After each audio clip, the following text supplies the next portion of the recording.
برائی کا تذکرہ کرنا بھی برائی کی اشاعت. کتنے فون آتے ہیں خواتین کے کہ میرے میاں مجھ میں دلچسپی نہیں لے رہے, بہن میں دلچسپی لے رہے ہیں. میری سالیاں آ رہی ہیں, گپے لگا رہی ہیں بہنوئی سے. بہنوئی دیکھتا ہے میری والی تو بوڑھی ہو گئی, یہ جو جوان ہے نا, جب یہ تو انسان کی فطرت ہے, جب وہ جوان کے سامنے بیٹھے گا تو اپنی والی اس کو پرانی لگے گی. اس کے 10 بچے ہو گئے ہیں, وہ پرانی لگ رہی ہے, اور یہ کیا ہے بالکل نہیں, تو وہ ادھر توجہ جاتی ہے. تو اللہ نے سالی کو کہہ دیا کہ تمہیں بہنوئی کے سامنے بیٹھنے کی ضرورت نہیں ہے, تمہیں اجازت نہیں ہے. اگر وہ پردہ کر لے گی تو اس کی بہن کا گھر بھی بچے گا کہ نہیں بچے گا؟ ہے بھائی, اس کی شوہر کی ساری توجہ کس طرف رہے گی؟ لیکن اس کو ہمارے معاشرے میں برا سمجھا جاتا ہے.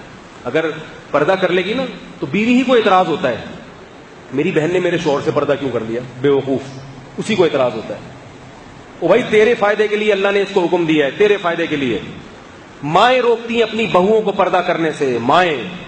اللہ نے قرآن میں کیا فرمایا؟ 2 قسم کے طبقے ہیں, کچھ تمہیں جنت کی طرف لے کر جاتے ہیں اور کچھ تمہیں جہنم کی آگ کی طرف. جو ماں اپنی بیٹی کو شرعی پردہ کرنے سے روک رہی ہے وہ ماں نہیں ہے, وہ اپنی بیٹی کے لیے ڈائن ہے, ڈائن. وہ اپنی بیٹی کو جہنم کی آگ کی دعوت دے رہی ہے. ساس اپنی بہو کو اگر پردے سے روک رہی ہے, ساسوں کو بڑی تکلیف ہوتی ہے کہ میری بہو جو ہے میرے دوسرے بیٹوں سے پردہ کیوں کرتی ہے. یہ بڑے واقعات سامنے آتے ہیں. ساس کو تکلیف ہوتی ہے میری بہو پردہ کیوں کر رہی ہے میرے دوسرے بیٹے سے. بھائی اللہ کا حکم ہے, بہو کے لیے اجازت نہیں ہے کہ اپنی ساس کی بات مانے. بعض شوہروں کو تکلیف ہو رہی ہے کہ میری بیوی میرے دوستوں سے پردہ کیوں کر رہی ہے. جس میں غیرت ہونی چاہیے تھی, جو پردے کی ترغیب دیتا, وہی پردہ اتارنے کی ترغیب دے رہا ہے. تو عورت اگر پردے کی حفاظت کر لے, دیکھو کیسی عفت تھی. حضرت فاطمہ رضی اللہ تعالی عنہ نے وصیت کی, میرا جنازہ رات کو لے کے چلنا, رات کو میرے جنازے پہ بھی نظر نہ پڑے کسی کی.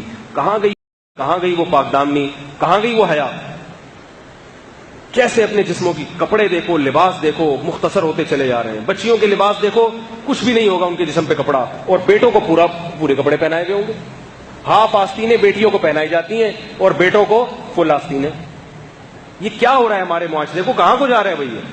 ان چیزوں کو روکنے کی کوشش کریں. اگر ہم قرآن پر ایمان رکھتے ہیں, ہم مسلمان ہیں, حیا والے لوگ ہیں, انگریز نہیں ہے. ان کے ہاں سب حلال ہے, سب حلال ہے. درندے بن چکے ہیں وہ. ابھی دیکھو نا, ایک کلب میں کسی پٹھان نے جا کے فائرنگ کر دی, سب کو مار دیا.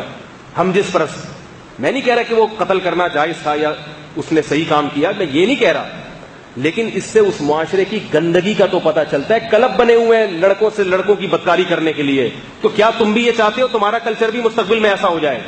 تو یاد رکھو, آج وہ جس اسٹیج پر پہنچے ہیں اچانک نہیں پہنچ گئے. پہلے ان کا کلچر بھی ایسا بنا تھا جیسے آج ہمارا ہے, مگر ان کے بڑوں نے اس کلچر کو تبدیل کرنے کی کوشش نہیں کی. نتیجہ کیا ہوا؟ برائی ہوتے ہوتے وہاں تک پہنچ گئی ہے. اگر ہم نے اپنے گھروں پہ, اپنی بیٹیوں پہ کنٹرول کرنے کی کوشش نہیں کی, معاشرے میں کو پردہ کرانے کی کوشش نہیں کی, تو یاد رکھو ہمارا مستقبل بھی پھر ویسا ہی ہوگا.